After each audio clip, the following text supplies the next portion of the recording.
Hello everyone, welcome to Parankusham food and vlogs. ఇవాళ నేను ఇంట్లోనే ఈజీగా ప్రిపేర్ చేసేసుకుని చికెన్ ఫ్రైడ్ రైస్ని చూపించబోతున్నాను. ఒకసారి ఇలా కనుక ఇంట్లో ప్రిపేర్ చేసుకుంటే ఫ్రైడ్ రైస్ని మళ్ళీ ఇంట్లోనే ప్రిపేర్ చేసుకుంటారు, అంత టేస్టీగా ఉంటుంది. స్ట్రీట్ సైడ్ తెచ్చుకునే ఫ్రైడ్ రైస్ లాగానే అదే కలరు, అదే టెక్స్చరు, అంతకన్నా టేస్టీగా ఉంటుంది ఫ్రైడ్ రైస్. లేట్ చేయకుండా స్టార్ట్ చేసేద్దాం రండి.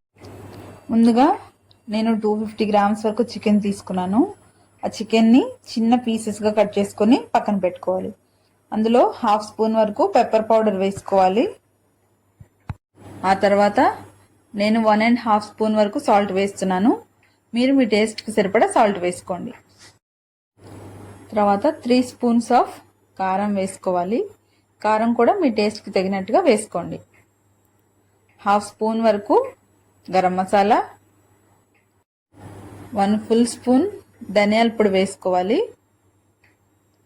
తర్వాత 1.5 స్పూన్ వరకు అల్లం వెల్లుల్లి పేస్ట్ అండ్ 1/2 లెమన్ వేసుకోవాలి. లెమన్ వేసేసుకున్న తర్వాత 1 టేబుల్ స్పూన్ ఆయిల్ వేసేసుకోవాలి. వేసేసుకొని ఇప్పుడు మనం వేసిన మసాలా అంతా కలిసేలాగా చికెన్కి బాగా పట్టేలాగా కలిపేసుకోవాలి. తర్వాత 1/2 స్పూన్ పసుపు, కొంచెం కొత్తిమీర వేసేసుకొని కలిపేసుకోవాలి. కలిపేసుకున్న తర్వాత 2 టేబుల్ స్పూన్స్ వరకు బియ్యపిండి, 2 టేబుల్ స్పూన్స్ వరకు కార్న్ఫ్లోర్ వేసుకోవాలి. కార్న్ఫ్లోర్ వేసేసుకొని బాగా ఈ పిండంతా ఈ చికెన్కి కోట్ అయ్యేలాగా బాగా కలిపేసుకోవాలి. వాటర్ ఏమి వేసేసుకోకుండా కలిపేసుకోవాలి. వాటర్ వేసుకుంటే ఈ కోటింగ్ అనేది విడిపోతుంది, చికెన్ పీసెస్కి కోటింగ్ పట్టదనమాట. అందుకని వాటర్ వేసుకోకుండా డైరెక్ట్గానే ఇలా కలిపేసేసుకుంటే సరిపోతుంది. ఇలా కలిపేసుకున్న చికెన్ని 5 to 6 అవర్స్ పాటు ఫ్రిడ్జ్లో పెట్టుకొని మ్యారినేట్ చేసుకోవాలి. ఓవర్ నైట్ ఫ్రిడ్జ్లో పెట్టుకొని మ్యారినేట్ చేసేసుకొని మార్నింగ్ కనుక వేసుకుంటే చాలా టేస్టీగా జ్యూసీగా ఉంటుంది. లోపల సాఫ్ట్గా పైన క్రిస్పీగా కుక్ అవుతుంది అనమాట. ఫ్రీజర్లో పెట్టుకొని తీసేసుకున్న తర్వాత చికెన్ కన్సిస్టెన్సీ ఇలా ఉంటుంది. పకోడీ వేసుకోవడానికి వీలుగా చికెన్ రెడీ అయిపోతుంది అనమాట. స్టవ్ మీద డీప్ ఫ్రైకి సరిపడా ఆయిల్ పెట్టుకోవాలి.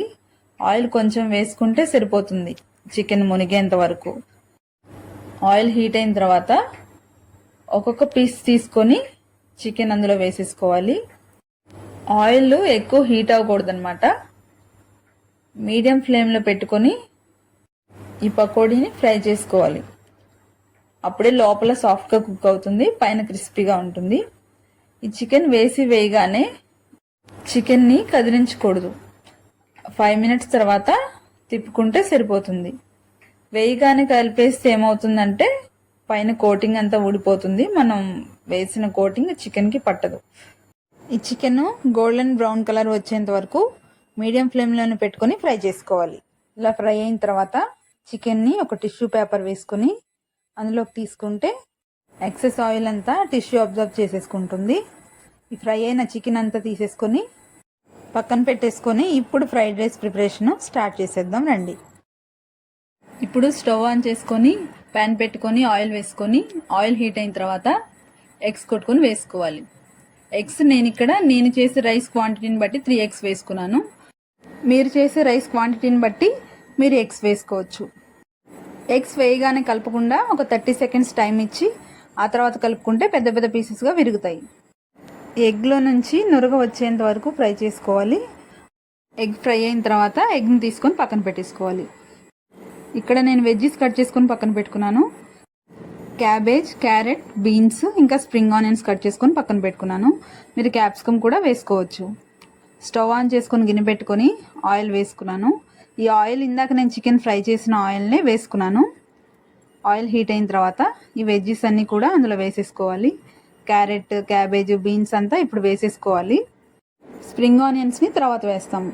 ఈ వెజ్జీస్ అన్నీ కూడా ఫ్రై చేసుకోవాలి. హై ఫ్లేమ్లో పెట్టుకుని మాత్రమే ఫ్రై చేసుకోవాలి. అప్పుడే ఈ వెజిటబుల్స్కున్న క్రంచీనెస్ తగ్గకుండా ఉంటుంది.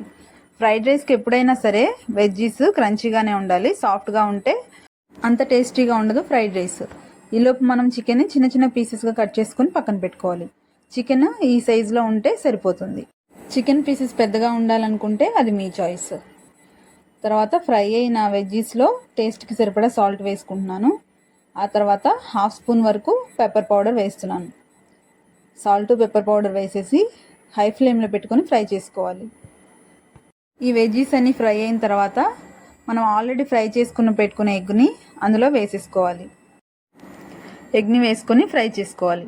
ఫ్రై అయిన తర్వాత ఆల్రెడీ మనం రెడీ చేసి పెట్టుకున్న చికెన్ని అందులో వేసేసుకోవాలి. చికెన్ కూడా వేసేసుకున్న తర్వాత బాగా అన్నీ కలిసేలాగా ఒకసారి బాగా ఫ్రై చేసుకోవాలి. ఇప్పుడు ఫ్రై అయిన తర్వాత మనం స్పైసెస్ యాడ్ చేసుకోవాలి. ఇందాక సాల్ట్ వెజ్జీస్ వరకు వేసాను.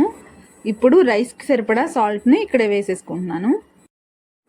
ఆ తర్వాత 1 స్పూన్ వరకు ధనియాల పొడి, 1/2 స్పూన్ వరకు గరం మసాలా వేసేసుకొని మీ టేస్ట్కి తగినట్టుగా మీ స్పైస్కి తగినట్టుగా కారంని వేసుకోవాలి.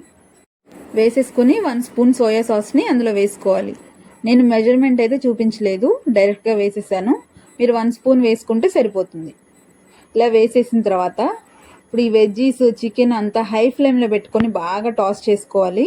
హై ఫ్లేమ్లో పెడితేనే ఈ వెజ్జీస్కి చికెన్కి మనం వేసిన స్పైసెస్ ఈ సోయా సాస్ అంతా బాగా పడుతుంది. అండ్ రైస్కి కూడా అరోమా బాగా పడుతుందన్నమాట.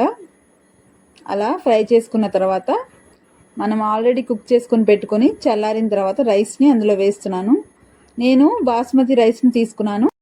మీరు నార్మల్ రైస్నైనా తీసుకుని వేసుకోవచ్చు. ఇలా రైస్ వేసేసుకొని హై ఫ్లేమ్లో పెట్టుకొని చికెను మసాలా అంతా కలిసేలా బాగా కలుపుతూ ఫ్రై చేసుకోవాలి. మనం చేసే ఫ్రైడ్ రైస్ అంతా కూడాను హై ఫ్లేమ్లో పెట్టుకొని మాత్రమే చేసుకుంటాము. అలా చేస్తేనే ఆ వెజ్జీస్కి చికెన్కి ఉన్న అరోమా మసాలా అంతా కూడా రైస్కి పడుతుంది. ఇంకొకటి ఏంటంటే ఫ్రైడ్ రైస్లో గుర్తుపెట్టుకోవాల్సిన టిప్స్ ఏంటంటే వెజ్జీస్ క్రంచీగా ఉండేలా ఫ్రై చేసుకోవాలి. ఇంకొకటి హై ఫ్లేమ్లో పెట్టుకొని మాత్రమే ఫ్రై చేసుకోవాలి ఫ్రైడ్ రైస్ని. ఇంకొకటి రైస్ పొడి పొడిలాడుతూ వండుకోవాలి. మనం రైస్ని ఎలా అయితే పొడి పొడిలాడుతూ వండుకుంటామో అలాగే పొడి పొడిలాడుతూ రైస్ విరగకుండా ఉండేలాగా చూసుకోవాలి ఫ్రైడ్ రైస్ని. ఈ ఫ్రైడ్ రైస్ విరగకుండా ఉండాలంటే గంటెని కాకుండా అట్ల కాడను మాత్రమే యూజ్ చేసుకోవాలి.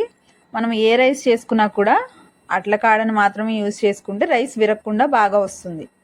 ఫైనల్గా కొంచెం కొత్తిమీర, స్ప్రింగ్ ఆనియన్స్ కూడా వేసేసుకొని కలిపేసుకోవాలి. హై ఫ్లేమ్లో పెట్టుకొని టాస్ చేసుకోవాలి. మన ఫ్రైడ్ రైస్లో నుంచి పొగలు వస్తుంటే అప్పుడు ఫ్రైడ్ రైస్ కరెక్ట్గా రెడీ అయిపోయినట్టు అనమాట. మనం ప్లేట్లో పెట్టుకునేటప్పుడు రైస్లో నుంచి పొగలు వస్తూ ఉండాలి. అప్పుడు పర్ఫెక్ట్గా రెడీ అయిపోయినట్టు. మీరు సరిగ్గా అబ్జర్వ్ చేసినట్లయితే ఈ రైస్లో నుంచి పొగలు వస్తున్నాయి చూసారా? అలా పొగలు వస్తున్నప్పుడు పర్ఫెక్ట్గా రెడీ అయిపోయినట్లు. ఇంకా అప్పుడు రైస్ని డిష్ అవుట్ చేసేసుకోవటమే. రైస్ని ప్లేట్లోకి తీసుకున్న తర్వాత ఫైనల్గా కొంచెం కొత్తిమీర, కొంచెం స్ప్రింగ్ ఆనియన్స్ వేసేసుకొని గార్నిష్ చేసేసుకోవాలి.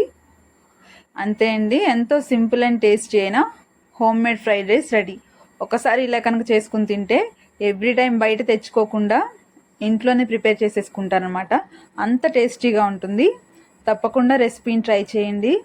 ఈ ఫ్రైడ్ రైస్ని ట్రై చేసి ఎలా వచ్చిందో కామెంట్ చేయడం మాత్రం మర్చిపోకండి. వీడియో నచ్చితే లైక్ చేసి ఛానల్ని సబ్స్క్రైబ్ చేసుకోండి.